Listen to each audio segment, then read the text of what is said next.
I'm taking a break from doing a team base station, which you're probably going to end up getting back not done because it's got a number of problems. Some we've sorted and some we haven't yet overcome. And there's a fine balance, is there not, between spending an awful lot of time and money and for something which actually doesn't work that well when it's working. So, what's CB? Let's have a look at that. January 1982. So this would have gone to print. CB, was it November the 4th, November the 2nd, 1981? So this would have gone to print about probably 6 weeks before, or certainly a month before. So it would only just have gone legal in the UK. And these type of magazines at the time were full of forthcoming attractions that never happened. So we have what became the Shogun, shown here as the Samurai. And instead of having high-low power, it's high-low tone. So you can see that's the pre-production one. We've got a Major 3000. They were going to do a whole plethora of sets, but didn't. We've got the Transcom GBX 4000, which did happen. So as you know, that's a unique chassis, the Shogun, and an unreliable one at that, but works well when it is working. The Major 3000 uses Cybernet 134 chassis. The Transcom uses Cybernet 002F. So,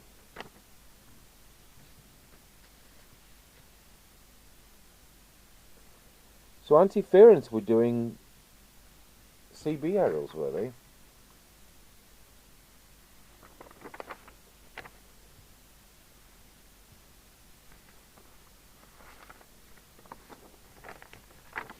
OCT, see, originally CB radio in the UK was going to be called Open Channel. It wasn't going to be called Citizens Band, but there you are. And so OCT was Open Channel Telecommunications, and they were a wholesaler, and they were at Grantham. I did buy from them a couple of times. So we have LCL showing the 2740 and the communicators NI440DX. So there's your proof that it was LCL behind the communicators. Early production is the yellow meter, and later production is the clear meter. The 2740 is the same electronically. It's the same as the DNT M40, but it's a different printed circuit board layout and just as unreliable. So there's the Major 3000. There's going to be a Major 4000 base station. There's going to be a Major 2000. There's going to be a Major 5000, which I understand an acquaintance of mine at Nottingham has a pre-production one of. The only Cobra we got, apart from the emergency kit, until 1990s when we got the two different hideaway sets. The earlier one being much better than the later one, where all the gear was in the actual handset, so it got red hot when you operated it. And then it went downhill from then with the 25 and the 29 and the later version of the 29. I want to do I'm going to get our van out. We'll go up somewhere high. We might do that, or we might do it from the chapel. We'll lay out every Cobra that's ever been on the UK market and switch between them and just show you how they get worse and worse and worse. So the Amstrad 900 and the 901. So Cybernet 002F chassis. These are the made in Japan ones. As you know, there's different grades of 901. There's the original Japan one right down to what looks like the knockoff Hong Kong version, which is dreadful. Trouble is the cheaper ones are the ones which were more popular, and therefore people go, oh, they're rubbish, they are, when they're not. So if it says made in Japan on back, well worth buying. So the Amstrad 900, you don't get the Roger Bleep, you don't get the Channel 9 switch, you don't get PA. But other than that, it's the same. And it's always made in Japan, so they always are 10 out of 10 sets.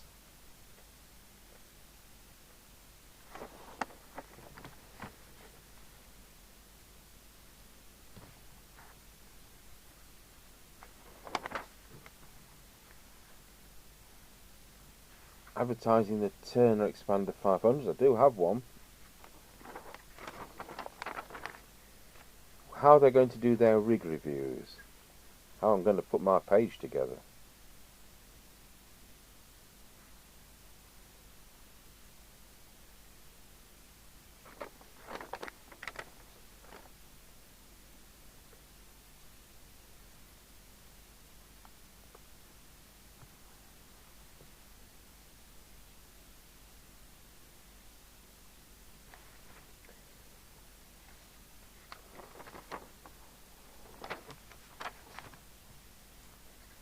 The Cherokee range of aerials. Never heard of them. How to solder. Ah, here we are. The Colt 295. The only other Colt we ever had was the 355, which is a little fairy-like plastic set. Both made by Maxon. So it's the 355 is a Maxcom 21E in different guise. It's Maxcom 40 in a different guise. So you've got two versions of this, and this is the early version. I can just see that it says on the switch RF gain high or low. So when you get the Colt 295A, it's high and low power in line with what the requirement was for MPT 1320. Accessories, most of which are pointless.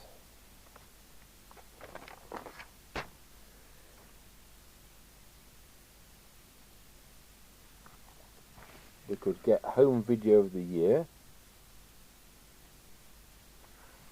Hey, there's the Ranger being advertised as a kit form, or was it as a ready built one?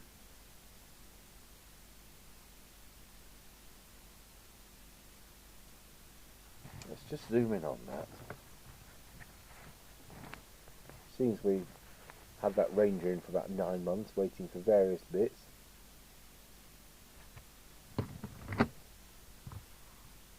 Your opportunity to own this unique British built and designed portable CB radio at an all-time low price.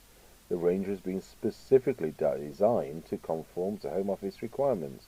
So easy to operate. The Ranger is absolutely complete with 6 channels, microphone, rechargeable batteries, chargers built in, mains lead and car battery input, and aerial.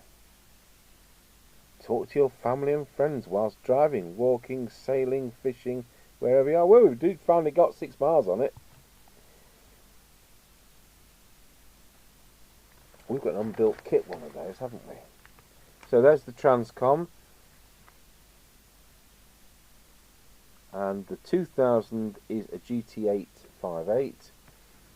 And the 4000 is the Cybernet 002F chassis. So one is dreary and one is excellent.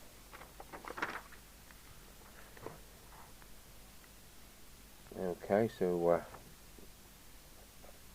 oh, just as I was saying, the LCA 2740 and the DNTM 40 have similarly designed circuits.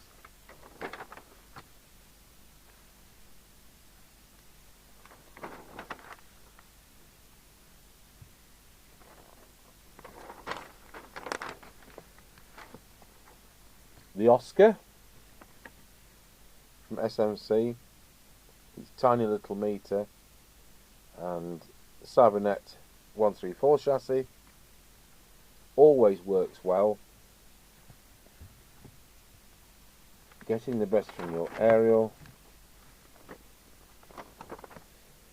And here we start with the tables of stuff which they hoped was for sale but actually often wasn't.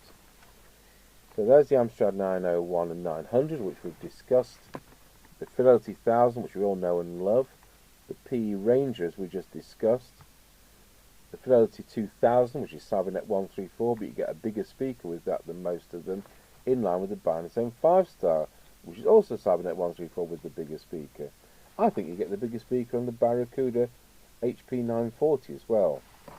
The Barracuda 868, of course, is a GT868. Bynasome Route 66, there's 2 versions of it. One uses the PLL02A synthesizer chip, and the other uses the more traditional LC7137, so it's less of a swine to set up. Some of the DNT stuff, I didn't like the way these were sold. as 2 watt handhelds. They're actually half-watt handhelds. That may be common in Germany as the input power, but it's not how it is in the UK, so it shouldn't have been that. It's like the American market hand portable saying 5 watts, but it was the input power, not the output power. So we've got these tables. So Amstrad 900, 901, Autumn Bear from Air Bear UK at Wortley, Sheffield. RHB 35 never happened. I wrote to them, and that nothing happened. Bindstone Route 66, the 5-star, the Speedway, and the Long Ranger handheld. There's the 6 and the 12 and the 40 channel ones. The breaker phone. Then we've got the Barracuda GT868 and the HP 940, the Colt 295, and I mentioned the 295A and the 355. Cybernet Beta 1000 and 2000 uses the Cybernet 135 chassis, and the Beta 3000 uses the Cybernet 134 chassis. So the DNT 3-channel and 40-channel, the M40 and the B40, we've got B40 in for repair, we're waiting for parts on that. Fidelity 1000 and 2000 before the 2001 came out. So the grandstand, there was the base and there was the mobile, wasn't there? Oh, there was the Bluebird. This is totally different to what actually happened. So there was the Bluebird, the Gemini, the Hawk, and the base. So yeah, GT858. I don't think we ever saw one under Great's own name. I've never seen a Great 858 under their own name. Ham International didn't do anything for the UK. I wrote to them. They were going to do the Hercules base, and they said they weren't going to. So they did write back to me, but Ham International did nothing for the UK. And it's Cybernet source stuff anyway. Sertel Search, another Maxcom 4E. The Samurai, of course, was the Shogun from Autumn. No, was it Autumn Products? No, I wouldn't just discuss that. It was Sunrise Products. Sunrise Products, wasn't it? Who did that? Steepletone SCB1. They never did it. I wrote to them. Never did it. Transcom GBX 2000 and 4000 are both Cybernet 002F chassis, like is used in the Amstrad. AC 4000. The Voxon 10 Vox never happened. I wrote to them, and not known at this address, it's a chemist shop. People outside the UK, that means a pharmacy. York 861 and 863, they went on also to do the dreadful 867. And the 869 base station, which is Cybernet. Home video. There's a picture of a nice Betamax.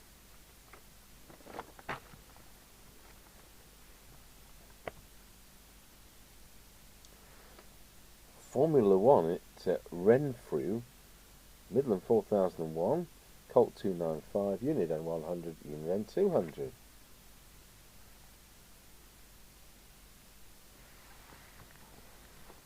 So we've got the Harvard 020. Now then, the early production was 14 and 19, and later production was 19 and 30 as channels. There's your DNT M40. There's a review on the LCL 2740.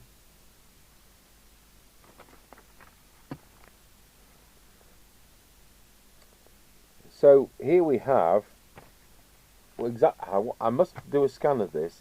I'll make a lovely picture for my wall. A GT858 branded great, and I've never seen one.